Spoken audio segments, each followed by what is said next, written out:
Hey everybody, welcome to this week's Roundup. This one's probably going to be a bit short, and next week's going to be even shorter. I'll explain why at the end. I don't want to waste anybody's time now, so let's jump in and see what's been going on. First up, Voultar has finally released his SNES 2-chip Edge Enhancer as an installation service with do-it-yourself kits to come pretty shortly, almost definitely by the end of the year. So I'll give you a full rundown of what this is, but I will say that it's essentially the same as I showcased in that video I did about SNES Video Output Explained, with one major difference. In this video, at the time, I thought was a final prototype that I had tested, disabled composite and S-video output. In these production kits, not only do they keep S-video and composite, they improve those as well, which is a pretty big deal because now you could either have the service done or install it yourself when the do-it-yourself kits are ready, and you get a much better RGB output. But let's say you're one of the many people that has like a RetroTink going to a nice flat panel and a composite video only CRT, you'll get the benefits on all of them. Now, as I showed in the video, composite's really hard to tell a difference, but S-video you certainly can start to. So this is pretty awesome. A couple things to note. First, when you're sending these in for service, you have to obviously make sure that your SNES is working first. Don't just buy one from a tag sale and ship it over to them, but also pop it open and just verify the motherboard revision. It's super easy to do that. You just need one of those special bits to open up your console, but that way he could have all of the proper boards prepared, so that way there's no delays or anything like that. Also, the service is not cheap, but one of the things that Voultar is going to be doing to all of these is recapping them, because one of the things that we found in our testing over the years that he's been working on this is it's common for an SNES 2 chip to not look that great, and then you install this and it doesn't improve it that much. You go, what the heck? The same exact motherboard revision we just did an hour ago and it was amazing. So we found that the capacitors were really contributing to that too. So he's going to be doing that as part of the service. And then I would guess by the end of the year, the do-it-yourself kits are going to be released. So this is really exciting on a personal note, because one of the main reasons I even started RetroRGB before I came up with the name and while it was still a Google Doc was because I just wanted to get the best out of my Super Nintendo and Genesis, but SNES is my favorite console. So being able to say that after the insane, unhealthy amount of time that I spent trying to get the most out of my SNES, this is probably going to be my go-to. So I'll be doing some live streams and some testing, and it's going to be some boring deep dive video capture stuff in there, but the end results will be a post where I'll do a short summary like I usually do here that'll be able to show you exactly what the differences are with this final revision. And while it's better than the one that I showed in that video, it's only a tiny bit better. The one I showed in the video was pretty amazing as is, but I want to redo all the captures anyway, just so people really know what to expect. And while I will not be doing these on every single SNES motherboard revision, I will do it on I have the SHVC revisions here that I will do that on. And a couple other just quick notes. First of all, if you already have an SNES 1 chip and you've taken the time to recap it or even RGB bypass it or any of that stuff, just stay with it. It's an amazing console. Unless it really is, the SNES is your favorite console and you want to buy a bunch of them, there's no reason to upgrade. Same thing with anybody who has a SNES Mini or Super Famicom Junior. Same thing if you've done an RGB bypass correctly to that, then I would just leave well enough alone unless you were just really interested in this. The only other thing I want to note is I made a snide comment about ignoring clones in this. And as I clarified at the bottom of this post, I just want to clarify again, I am absolutely in no way referring to all of the amazing work that's gone into SNES 2-chip analysis over the years. There have been a whole bunch of bypasses and tests and stuff done, and the developers that have been working on them, at least the main devs of the project, have all been open and honest about these are experiments. Sometimes it looks good, sometimes it doesn't. Here's why it's not going to be the permanent solution.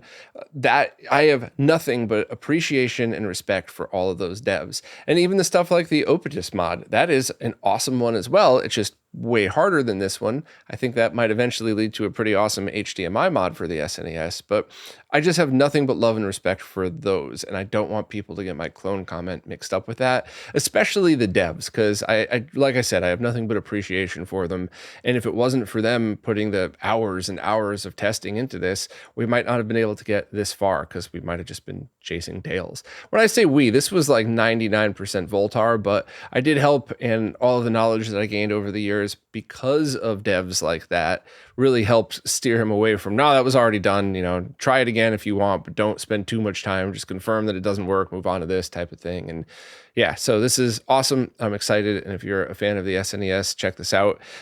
Once again, installation service only now, just so Voultar could verify once again that every motherboard revision is exactly as he thought, that there's no quirks in the documentation, things like where to run the wires and all of that stuff, and then do-it-yourself kits soon.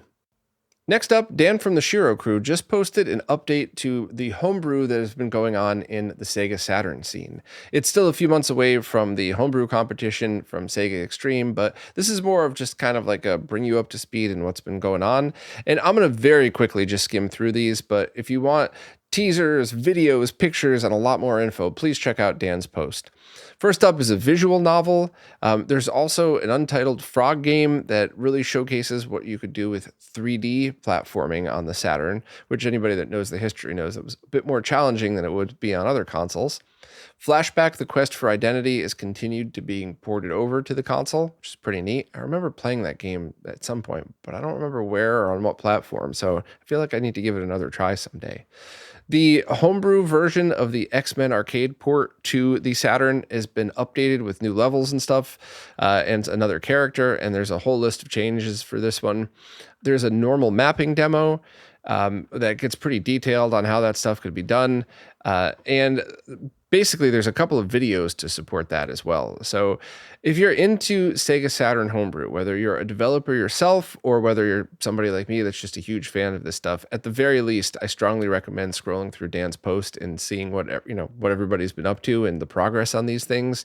And hopefully by the time the Sega Extreme competition comes around, these will be in a little bit more finished state so you could play the new versions and stuff like that. But thanks to Dan for doing this, because I'm always a huge fan of this, and it's really hard for somebody who's not so deep in the Saturn scene to keep up with it. So it's really nice to have these little update posts every now and then.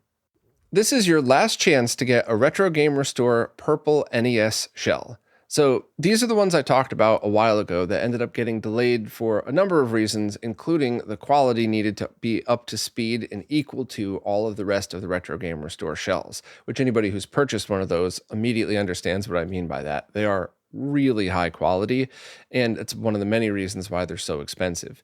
But now those are about to ship. They got the production samples sent directly from the company, and Martin had sent me one as well to take a look at, and that's the pictures that you're seeing in this post are mine, and wow, it looks even better than I expected. Now, when I get pre-production units from them, it's always the same thing. It's to test the mold, it's to test the fit and finish, and they are not polished, so you don't get this beautiful look to it. So I ended up giving some of those to Russ Lyman to do some very cool mods, like the Bloody Genesis mod last year, and I sometimes just give them to friends, but those are things that are really just meant for testing or for your own kind of fun, or if you want to try to polish it yourself. So every time I get the production versions in to take a look at, I'm always surprised, because even though I've seen them all and I know the quality, I'm always like, wow, that is better than the one that I got. But this, for whatever reason, really blew me away. I took two pictures that were my favorites. The second one I think might actually be the better one, embedded right in the post, and you could click on these for full size and stuff like that, but it really just looks amazing. And it comes with the front and rear covers in the matching transparent purple as well. So this is just absolutely awesome for anybody who likes a cool shade of purple and a front-loading NES. But unfortunately, the sales on this one weren't great, so while there was enough to make the run of production, this isn't something that they're going to do again, because it took a while to get the sales through, plus there were some issues getting it made as perfectly as they wanted them. So this is it. This is the last chance. There's no more purple front-loading NES shells that are going to be made. So if you love it, absolutely pick one up. And even if you're kind of on the fence, I mean, if you're really into purple, You're not going to get this again. So I would strongly recommend considering it. You can get it direct from Retro Gamer Store, or if you want to get it through Rondo, you just click on the drop-down menu from the color drop-down, or there might be buttons to select now. Whatever it is, just choose your color from that menu. And these should be shipping very soon, because the one I got was a production sample, not a pre-production unit. It was basically like they do a short run just to make sure everything works, airship those out, and then they go back and finish the rest of them and do normal shipping to save money. So now's the time to pick one up if you want one, and I could absolutely vouch for the quality of these. If you don't like purple, if you don't like transparent shells, you're probably not going to like this one, but if you like those things, I can vouch for the quality. Wow.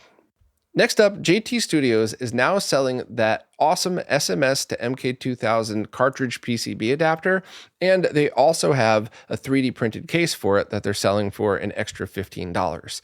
This is the exact same one that I talked about and demoed earlier this year, the same one from Retro Gamer Store, just JT Studios is now taking over sales of this one.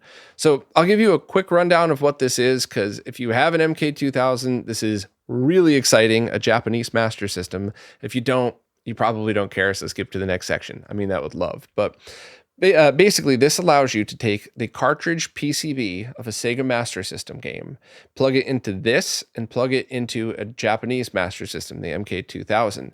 However, it will also fit in a cartridge that looks just like an MK2000 cart. And that's because while the plastic of the Master System games is wider, the PCB is actually more narrow. So everything fits in kind of perfectly.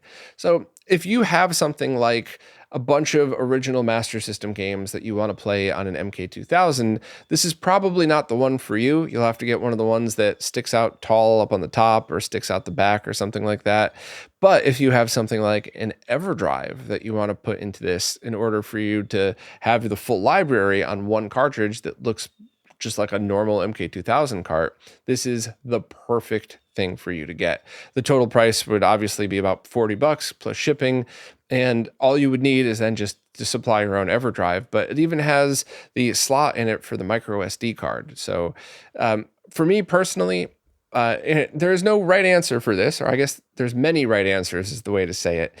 When I want to play a Master System game without FM sound, I just want to play an old Master System game, I play it through the power base converter on a Genesis 1. Because you get basically the same experience you would have gotten in the US. However, when I want FM sound or the 3D glasses module, because the 3D glasses are built right into the MK2000, then I play it on that one.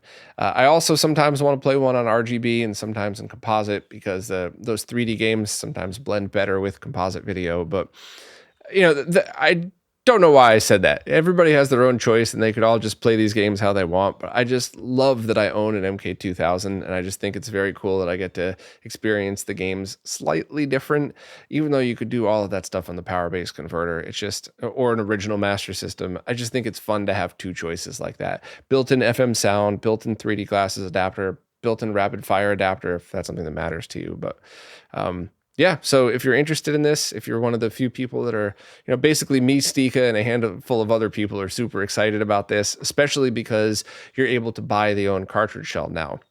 The Retro Gamer Store actually released the 3D print file for this a while back, so you could make your own, but they weren't selling them. So I don't have a 3D printer, and neither do a lot of my friends. So this is just a great way to be able to just buy it, one click, and then buy an EverDrive and put the PCB in. Now it's time for this week's Mr. Updates, care of Lou from Lou's Retro Source. As usual, I'm just going to skim through these, giving my thoughts where I feel like it, but if you want visual examples and more info, please check out Lou's video. First up, that Genesis MIDI core that was developed a little while ago now has the ability for tempo changes and functions for saving and loading, which are pretty important, so awesome to see that updated. Next, if you're a fan of the Virocop game on the Amiga, there's now Mr. Instructions that show you how to play it like a twin stick shooter. If you follow the instructions on the post, you'll be able to aim with the right stick while moving, which is cool. I always like twin stick shooter games. Those are pretty fun. Next, Koala Koa did a series of posts on Twitter that talked about different accessories for the Mister that were all based on testing Koala did for the M3 project. So it's basically a really awesome thread, and none of them are affiliate links. Not that that would ever matter to me personally, but just putting that out there. This is basically just all of that research and time Koala put into it. Might as well just share that info with other people. I actually was going to work with him on a post for RetroRGB on this, but life's been weird lately. Hopefully we can get to that at some point. Next is an update to the Neo Geo Pocket Color Core that helps getting more games running. It's basically what we talked about recently, but now it's just implemented in the update. So just run update all or whatever other script that you normally run, and that should be part of it. And lastly, if you're waiting for the previously announced Konami X-Men arcade game, Hotego said a beta is planned for this coming Friday, the 11th. And the betas are for Patreon subscribers only. Once all of the bugs are worked out, they always get released to the public.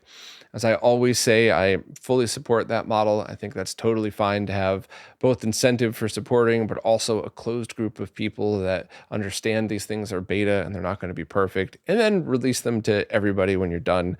But that's up to you to decide if you're a fan of that stuff. I support Hotego, so I put my money where my mouth is. But anyway, so that's it for this week. As always, thanks so much to Lou for keeping up with this. There's no way I could keep up with these without him, and that's why I'm very happy to support him on Patreon. So thanks again, Lou. Next up, the 8x2 SCART Switch from Gamescare is now in stock and available from Video Game Perfection for about $150 plus shipping. And this is that awesome Switch that I reviewed last year. I embedded the video in this post, and there's also even some follow-up data that I posted just to prove once again how great this Switch is. And it's been out of stock for a while, so when Matt from Video Game Perfection started carrying it, I just figured everybody would want to know. So also VGP ships worldwide, basically, so don't worry about that. Matt's been shipping product all over for a long time, so all the OSSCs. So if you're even in the US looking for this, this is probably a good time to pick one up. I'm not sure what's going on with US distribution. I hope they're getting them back in stock at some point, but either way, for this price and this performance, if you're looking for a fully auto 8x2 SCART Switch, this is definitely something you should check out. But please watch the video, not because I'm trying to shill my own video here, but just because there are a couple of details in it that might make you want to buy this thing even more, or you might go, Arthremis's Switch might be a better fit. But I love that there's choices, and for this price, you can't really go wrong if you're looking for a full auto Switch. So the only other thing to note is in the video, the Retro Gaming Cable's cheap Switch, the only one available at the time was the one that plugs into the RetroTink 5X. So now they have the just more generic one out there as well. I have links to all of that in the description if you're interested. But yeah, this is awesome. I'm glad to see it back in stock because it performed really well and I liked it. Well, that's it for this week. I got a whole bunch of family stuff going on, so I wasn't able to write as many posts as usual, and there probably will be even less next week, unless there's a bunch of really easy things like, firmware updates, restocks or something, but I really have a bunch of other stuff that I planned on doing that requires me to sit down and spend a couple hours making sure all the data gets out there, right? And next week isn't going to probably have any of those because it's just kind of nuts with family stuff. But I don't take vacations. I don't think I've ever taken a full day off. Probably ever, to be honest with you.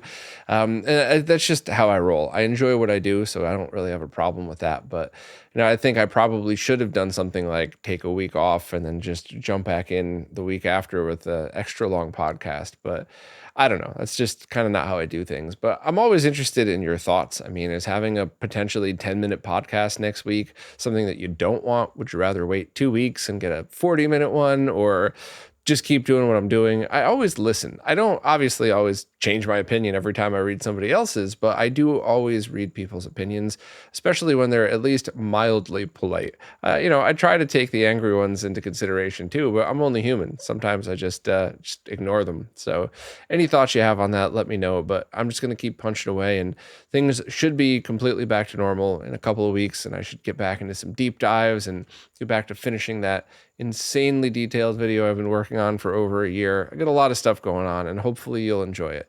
And if it's not for you, that's cool too. Thank you for still sticking around and supporting in any way.